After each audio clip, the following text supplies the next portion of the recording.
Hello and welcome. My name's Keely Marie and I am the founder of Mantra Active and the Reset program. Okay, so let's begin today's YouTubey with a little bit of a question. How would you describe mindfulness? Is it A, meditation and yoga? B, being super zen and calm? C, eating vegan food? Or D, Tony Robbins?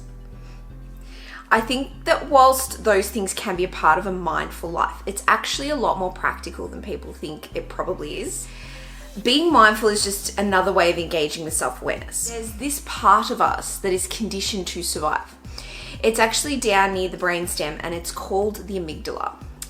And it's very helpful when we're being hunted down by a hungry lion, not so much when it flicks on when we're stuck in traffic or engaged in a conversation with someone we just don't like. And what has been happening in the modern world, especially in the last few years, is one epic, chaotic shit show after another.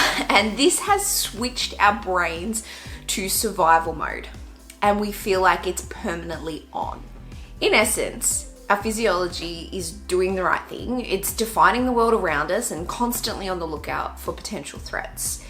Only we aren't in any physical danger. We just are not evolved enough chemically to understand that.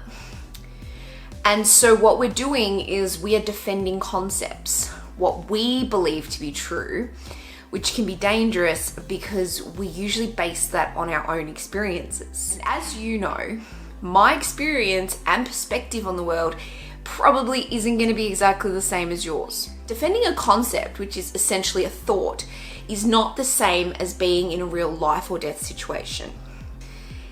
In the book Language of Your Emotions, Carla McLaren talks about our fear being considered a negative emotion. But fear is our emotional response in a moment of true crisis, where we don't have time to overthink our response. An example she uses is when a car suddenly pulls out in front of you and you react. Your fear takes over and gives you clarity. It releases the hormones adrenaline and it sharpens your senses and gets you out of harm's way without any consciousness of all this happening within a microsecond. It's only later that we begin to think with the frontal lobe about what ifs and engage with our anger about what happened, who's at fault, how that could have been so serious. You know, all that stuff that comes up. So in the moment of real danger, we are not feeling anger or irritation at that person. It's our fear, that primal fear doing its job. And it saved our life.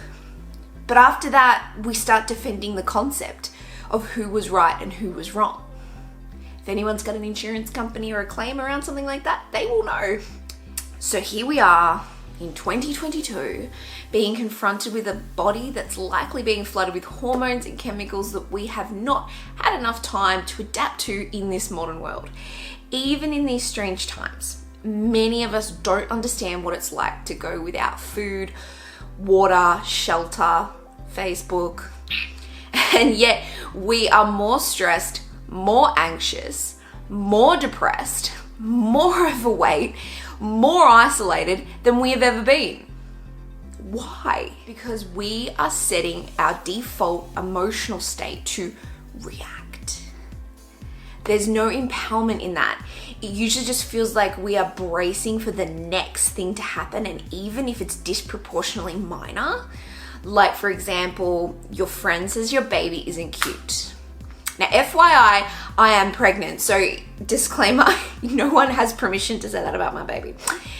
But the point is, we turn something that is not that important, such as someone's opinion, and make it this huge emotional reaction. And that creates an internal issue in our body, in our cells. Survival becomes so normal that it's hard to get back to a place of equilibrium and a state of feeling empowered and proactive. So that leads me back to the point of this whole video. Mindfulness is an exclusive way of saying I'm seeking ways to understand myself and how my emotions create my behavior. And that can happen by sitting in lotus pose and chanting. I mean, don't get me wrong, I enjoy that myself, but it's only part of the overall solution. It didn't fix everything. Healing, recollaborating, fixing your hormones is not simply going to a few yoga classes.